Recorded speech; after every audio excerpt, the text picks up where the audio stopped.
Welcome to Apartment 309 Podcast, the one-sided storytelling podcast where Lauren dives into true crime or the paranormal and tells it to me, her captive audience boyfriend, so I can react occasionally. Basically just a recording part of our normal day. I'm Eric. And I'm Lauren. And we live in Apartment 309.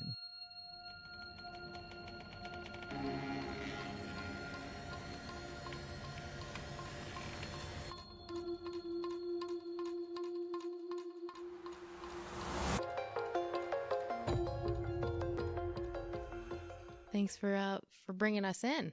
Yeah, intro. It's my show now. Cool. I'm excited. You're excited? Yeah. Camping season, finally. Yeah, I love living in Colorado. It was snowing after it rained, and then it was snowing and raining. Miserable. And then it stopped, and by the time we got up in the morning, the snow had melted. Yeah, it's beautiful. I love don't it. like being in it. I was wet, soaking wet. It was wet out. You had your poncho, though. I did have my Swisher Sweets free poncho. Didn't you have to sample something? I think I had to just show them my ID or something like that. They got all your information. Because you can't, advertise to children. How old were you? Like 23, 24. So you looked like a child still. At 24? Yeah. Subjectively, I guess. He shrugged. Well, I was scrolling through Instagram and saw a couple stories pop up, and they kind of reminded me of the smiley face killer. But this kid started tracking this after it happened to him twice. So he was leaving a bar in Chicago, downtown Chicago. Okay. Bar's closing. He's leaving. He's starting to walk home, and a van pulls up and offers him a free ride. Sweet, free ride. Yeah, and specifically said to him, "Do you need a ride home, sweetie?" Both times. So he turned him down the first time, went about his business. A while later, they offer him another ride, saying the exact same thing. So he started talking to some of his friends about it, and he actually has a whole group now that's following this because they're seeing a pattern where some of the friends are actually waking up after having been roofied and mugged, like they got stolen from, robbed. That's the word I'm looking for. They woke up in a field or just dumped after having accepted this ride, not remembering anything that happened afterwards. And then there are some bodies that are being found in the Chicago River, and there's a pattern popping up with it. So there might be another serial killer or group of in Chicago. And he's got 20 people that he's now tracked down that have experienced the same thing. Do you need a ride home, sweetie? And they wake up roofied, or they turn it down, or some of these guys are not coming home. That's not good. Yeah. This kid tried to go, he put all this research together, and he had some help from his buddies to put all the research together. And he tried to take what he felt was enough evidence to show there is a pattern evolving, and the police can start trying to intervene because of the same times, the same locations. The police denied him being able to speak to them or bring it to them or even drop it off with them. I don't know if they're researching into it already. He just said, I just put in here that they're refusing to allow him to speak to them or the press about what's happening. So he's trying to put out videos on like Instagram and TikTok and whatnot. And he actually was contacted. There goes. I don't forget to water your houseplants alarm clock. Sorry. I very rarely see you water your plants when that alarm goes off. Yeah, but look at how miraculously most of my plants have survived. Someone's sneaking in here and doing the... It's the shoe elves. I think of the borrowers, but they're not watering plants. But you remember the borrowers? I don't know if I ever actually sat and watched that whole movie all the way through. Oh, it was a good movie. Disney Channel. Little people living in your walls, and they borrow stuff. They don't steal. You know, that's why it was on the Disney Channel. We didn't have cable. We just didn't watch TV. We were outdoors, Eric. I'm better than you. That's good. That's a good. I mean, I watched TV and I was outdoors. Both at the same time? At the same time. I was ahead of my time. I'm picturing, you know how they came out with those portable DVD players? Yeah. Yeah, I'm picturing like a portable VHS player. Did they ever have those? You could carry around a battery pack in the I VHS. don't recall seeing them, but that must be a thing Some somewhere. Well, but techno that's a good geek. point, though, is that it takes a lot less energy to run the DVD. Remember the Walkmans? Yeah, of course. The anti-skip? Okay, so I had one that did not have the anti-skip, and so driving up through the mountains, I swear to God, my dad hit every bump on the road. Yeah. I would sit there and try and balance my hand out so that we wouldn't, even if we hit the bump, there was some like shock absorber in my arm. Yeah, I also had one of those super cheap ones. But I got a anti-skip one. Man, those were so cool. I could put it in my pocket and still listen to CDs. Go run around. Oh, man, those were the days. Those were the days, your Jinko jeans. I did have some Jinko jeans. Yeah. Oh, yeah. Funny. I'm trying to picture you with that. Mm-hmm. Okay, Chicago River. Oh, yep. Dead people. Young men. That's unfortunate. But he's the kid is trying to just put together videos that he can release on social media. And he was actually contacted by somebody who said that they'd watched his video. And shortly thereafter, like the next day, he went out to a bar and he was headed home. And you need a ride home, sweetie. Drove up and offered him a ride home. Reminds me of that movie we recently watched with Ethan Hawke, I think, was the killer. You're going to have to give me a little more than that. Every he had movie the mask. I watch has a killer. He wore the mask. Oh, yeah. And the kid was in his basement. Black phone? Yeah, that what is it called? Black phone. The Black Phone? Yeah. It was actually a pretty good movie. It was really good. Yeah. I was surprised. My little brother told me about it. I think they kind of underdid the killer. I was okay with following the victim. I liked that. Yeah, I really liked that they emphasized the victims. Yeah. I really liked their connection to the afterlife through the phone. Yeah. Spoilers. Spoiler alert. Eric's just a giant spoiler. I know. I should have said spoiler alert before that. But if you haven't seen it, I won't give too much away. But yeah. Well, you find that out pretty quick. You find all of that out really, really quick. Just don't say anything else. But it is a good movie. But I will say that I just wish that they did a little bit more with the killer. When it kind of came to a climax where he kind of had to... Now you're saying too much. Well, every film has a climax. Okay, yeah, I've said too much. Go check it out. Go watch it. It's good. Tell him we sent you. Tell the TV we sent you. All right. Tonight, I have something a little bit different for you. What we are going to do is we are going to follow one poster from Reddit named Search and Rescue Woods. And I don't know if you're listening to us and you've heard them, but she's pretty popular. She was a poster to the subreddit nosleep. So I'm just going to read parts of the stories that she would post that had to do specifically with stairs found in the middle of the national forest that they worked at.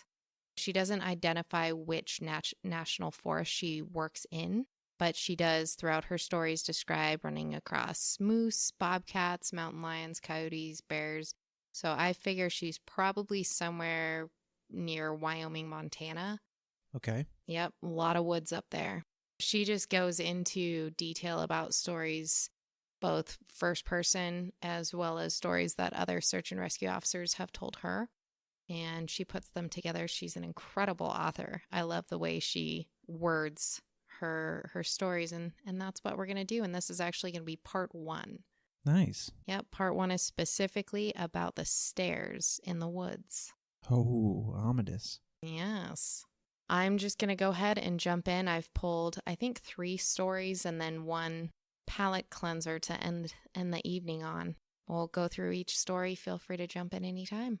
Got it. Let's get to it. Now, I don't know if this is true in every search and rescue unit, but in mine, it's sort of an unspoken regular thing we run into. You can try asking about it with other search and rescue officers, but even if they know what you're talking about, they probably won't say anything about it. We've been told not to talk about it by our superiors, and at this point, we've all gotten so used to it that it doesn't even seem weird anymore. On just about every case where we're really far into the wilderness, I'm talking 30 or 40 miles, at some point we'll find a staircase in the middle of the woods. It's almost like if you took the stairs in your house, cut them out, and put them in the forest. I asked about it the first time I saw some, and the other officer just told me not to worry about it, that it was normal. Everyone I asked said the same thing. I wanted to go check them out, but I was told very emphatically that I should never go near any of them. I just sort of ignore them now when I run into them because it happens so frequently. That's strange. Wait, I don't. That's weird. What if you saw stairs? Does she go up them? Where? No, that's the thing, is you are told don't talk about it, don't look at it, don't touch them, don't go near them. Interesting. I see stairs all the time in parks and forested areas, and they're like service stuff that's built out. Yeah, you're talking about well-maintained part of a trail, right, used by the park rangers. Right, or for the public for safety. Yeah, she's talking, like she said. But like she says that they're stairs, like literally stairs that were just cut out of someone's home and then placed there. Yeah, she says it's almost like if you took the stairs in your house, cut them out, and put them in the forest. So it's not some wooden stone staircase. And we can get more into that here in a little bit about what they're made out of, but we're talking like suburban house, carpeted staircase. Well, weird. Yep. 30, 40 miles out in the woods. Nice. All right. Story number 2. One of my first jobs as a trainee was a search operation for a 4-year-old kid that had gotten separated from his mom. This was one of those cases where we knew we were going to find him because the dogs were on a strong scent trail, and we saw clear signs that he was in the area. We ended up finding him in a berry patch about half a mile from where he'd been last seen. Kid wasn't even aware that he'd wandered that far. One of the vets brought him back, which I was glad for because I'm not really good with kids, and I find it hard to talk to them and keep them company. As my trainer and I are headed back, she decides to take me on a detour to show me one of the hot spots where we tend to find missing people. It's a natural dip in the land near a popular trail, and people will usually move downhill because it's easier. We hike out there. It's a few miles away, and we get there in about an hour or so. As we're walking around the area and she's pointing out places she's found people in the past, I see something in the distance. Now, this area we're in is about 8 miles from the main parking area, though there's back roads you can take to get closer if you don't want to hike that far. But we're on state-protected land, which means there can't be any kind of commercial or residential development out here. The most you'll ever see is a fire tower or a makeshift shelter that homeless people think they can get away with building. But I can see from here that whatever this thing is has straight edges, and if there's one thing you learn quickly, it's that nature rarely makes straight lines. I point it out, but she doesn't say anything. She just hangs back and lets me wander over and check it out. I get within about 20 feet of it, and all the hair on the back of my neck stands up. It's a staircase in the middle of the effing woods. In the proper context, it would literally be the most benign thing ever. It's just a normal staircase with beige carpet and about 10 steps tall. But instead of being in a house where it obviously should be, it's out here in the middle of the woods. The sides aren't carpeted, obviously, and I can see the wood it's made of. It's almost like a video game glitch where the house has failed to load completely, and the stairs are the only thing visible. I stand there, and it's like my brain is working overtime to try and make sense of what I'm seeing. My trainer comes and stands next to me, and she just stands there casually, looking as if it's the least interesting thing in the world. I ask her what the F this thing is doing here, and she just chuckles. Get used to it, rookie. You're gonna see a lot of them. I start to move closer, but she grabs my arm. Hard. I wouldn't do that, she says. Her voice is casual, but her grip is tight, and I just stand there looking at her. You're gonna see them all the time, but don't go near them. Don't touch them. Don't go up them. Just ignore them. I start to ask her about it, but something in the way she's looking at me tells me that it's best if I don't. We end up moving on, and the subject doesn't come up again for the rest of my training. She was right, though. I'd say about every 5th call I go on, I end up running across a set of stairs. Sometimes they're relatively close to the path, maybe within 2 or 3 miles. Sometimes they're 20, 30 miles out, literally in the middle of nowhere, and I only find them during the broadest searches or training weekends. They're usually in good condition, but sometimes it looks like they've been out there for miles. All kinds, all different sizes.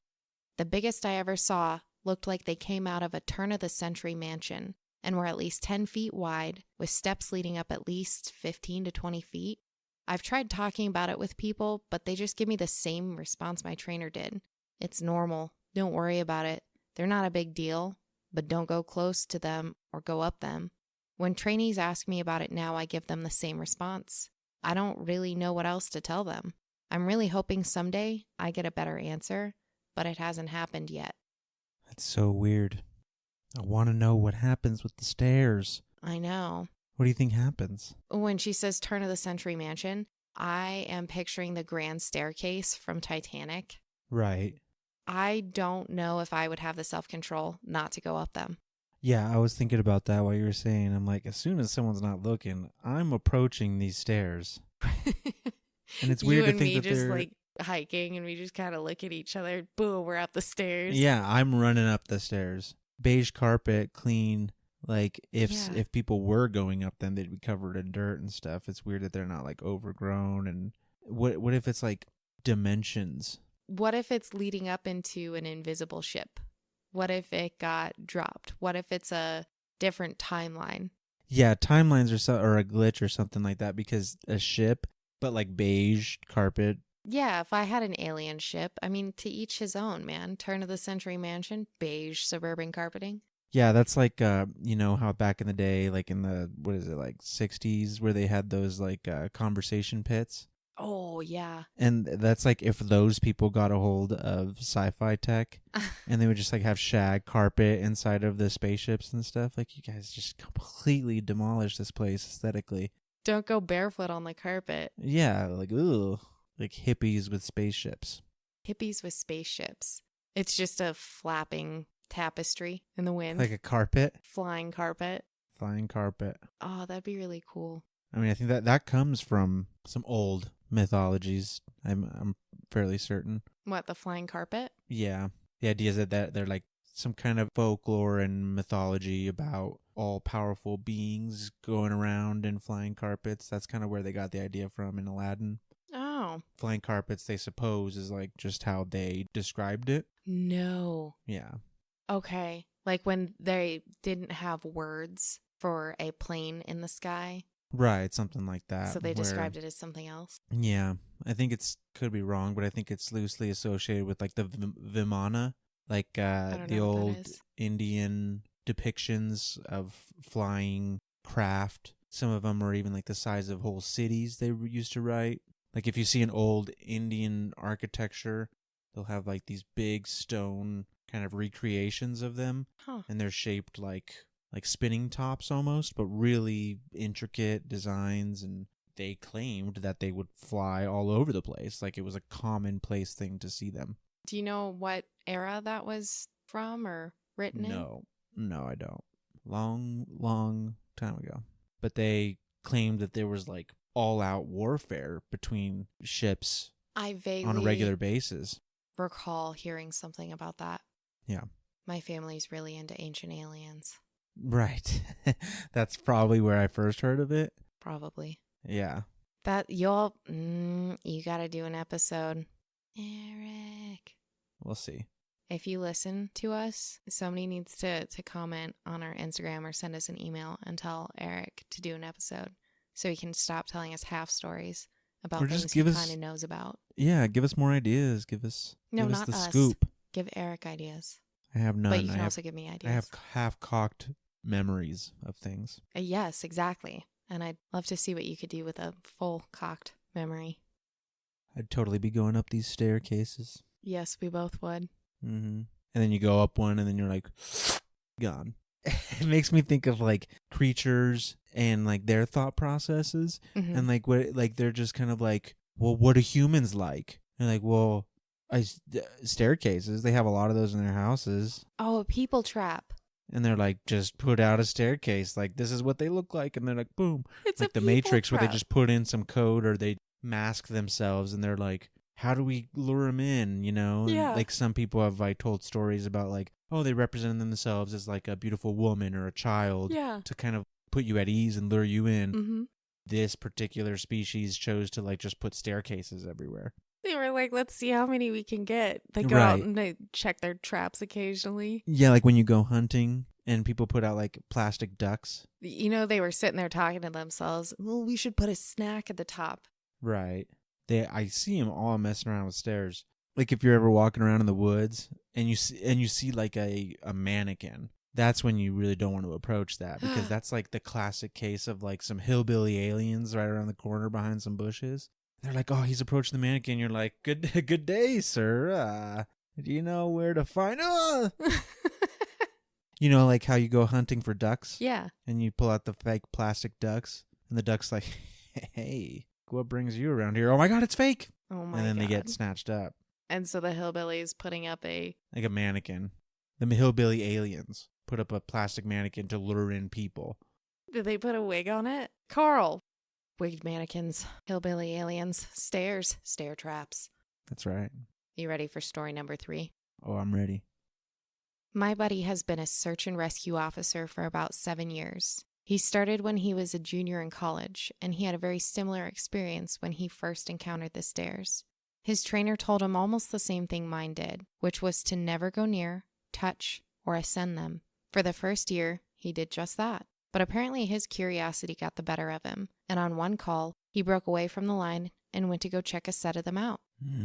He said they were about 10 miles from the path where a teenage girl had vanished, and the dogs were following a scent. He was on his own, lagging behind the main group, when he saw a set of stairs off to his left. They looked like they were from a new house, because the carpeting was pristine and white. He said that as he got closer, he didn't feel any different or hear any weird noises. He was expecting something to happen, like bleeding from his ears or collapsing, but he got right up next to them and didn't feel anything.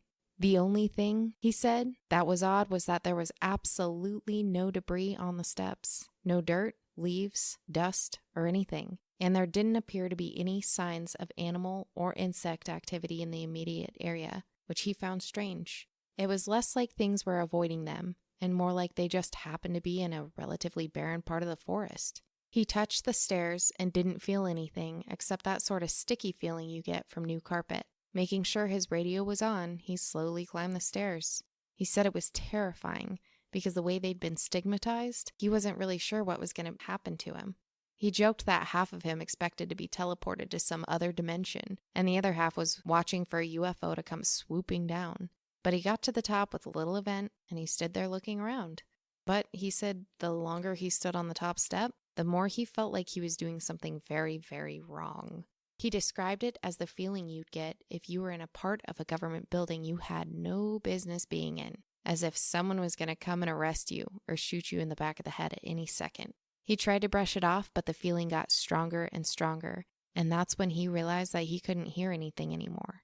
The sounds of the forest were gone, and he couldn't even hear his own breathing. It was like some kind of a weird, awful tinnitus, but more oppressive. He climbed back down and rejoined the search and didn't mention what he'd done.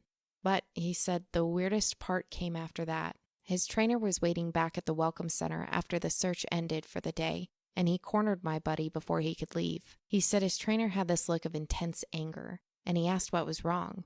"You went up them, didn't you?" My buddy said it wasn't phrased as a question. He asked how his trainer knew.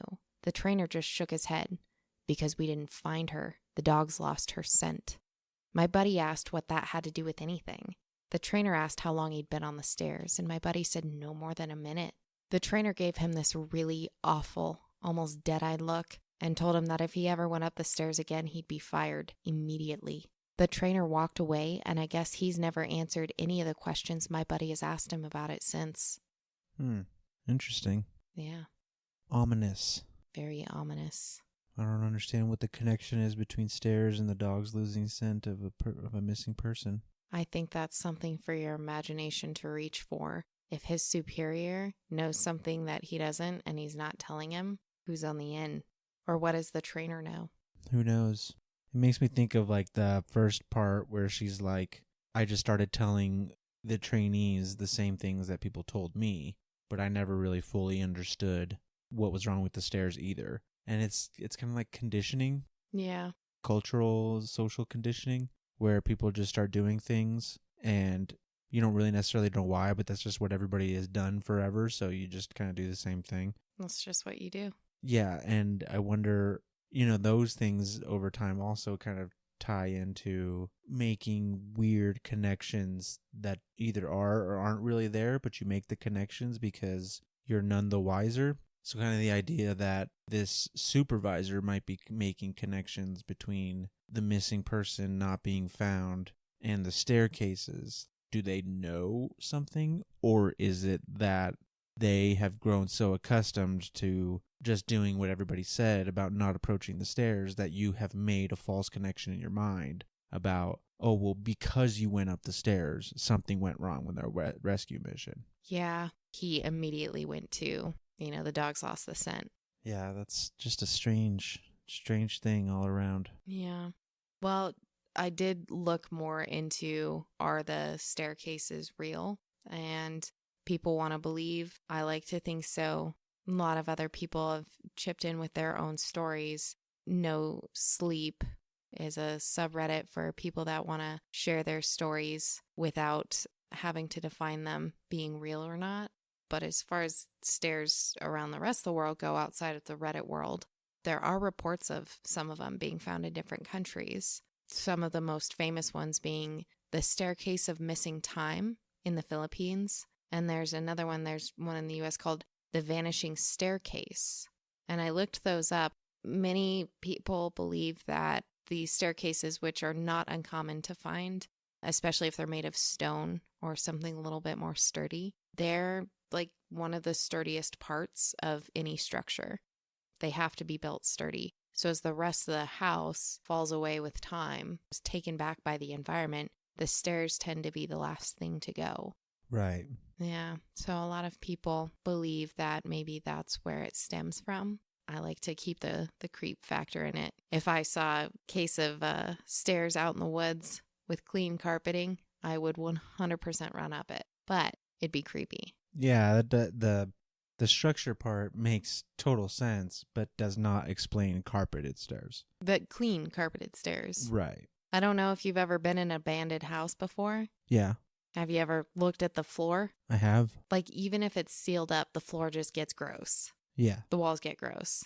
they do. Everything gets gross. It's kind of odd how we can live in a house for decades and everything seems to work fine. Even if you don't regularly clean the house, it's still not going to fall apart too quickly around you. But the minute somebody stops living in that house, it just like starts to fall apart. Even people with like summer vacation homes, they still cover everything. They still have people come out and clean it occasionally. Yeah, it's interesting. There's definitely an element of, well, I think there's a lot of layers to it. There's plants and animals that won't inhabit something unless it's vacated and there's not a lot of activity around it. Bugs. Yeah, just generally like not having life in an area tends to deteriorate it, or it deteriorates upon itself. It's interesting. It could be like a frequency thing. Who knows? Oh, that would be crazy. Mm. Lauren just found out about cats' purrs being the right frequency for muscle regrowth and bone regrowth. And they wonder if cats purring helps with that.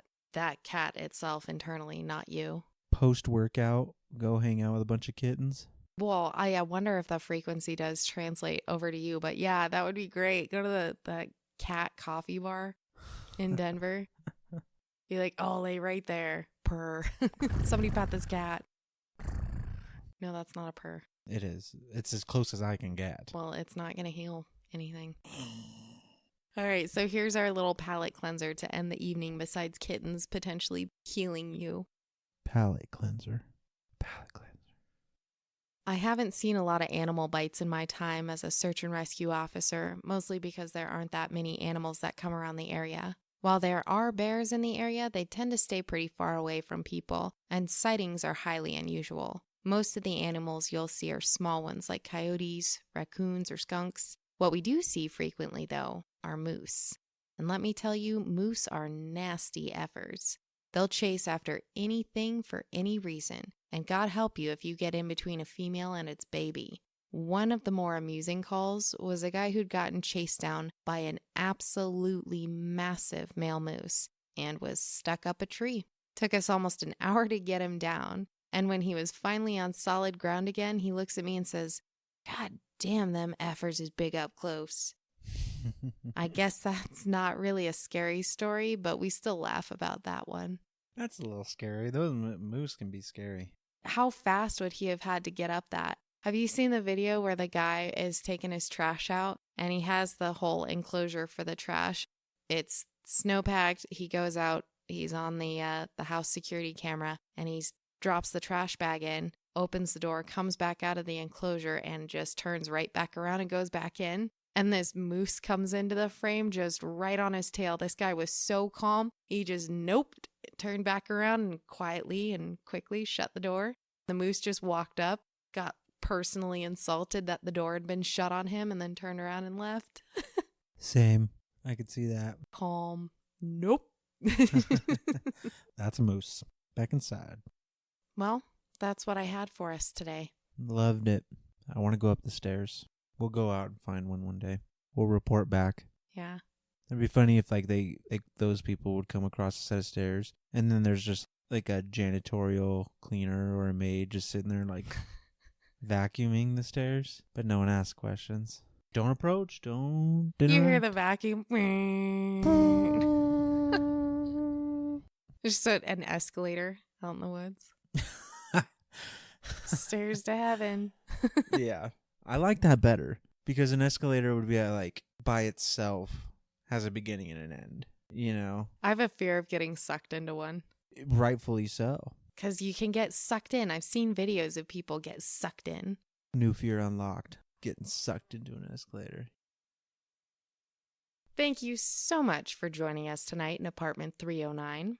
Please send us your stories, whether it's about your experience with the paranormal, true crime, alien encounters, anything. We would love to hear about it. Please. Any and all. You don't have to be an author. You don't have to be good at storytelling. We just want to hear about it. You can email us at apartment309podcast@gmail.com. We really would love to hear from you guys. Yeah, and we had a listener that started to tell us a story about a spirit that they were seeing, and I would really love to hear the rest of that story. So Same. I was intrigued. Send us the rest of that, please. Yes. You can always go visit our website, apartment309podcast.com. If you ever want to see a picture of Carl or Eric's big dumb face, you can follow us on Instagram at apartment309podcast. Please rate and review. We would love to hear what you guys actually think about us. If you follow us, tell your friends about us. I hope you join myself, Lauren, and Eric next time in Apartment 309.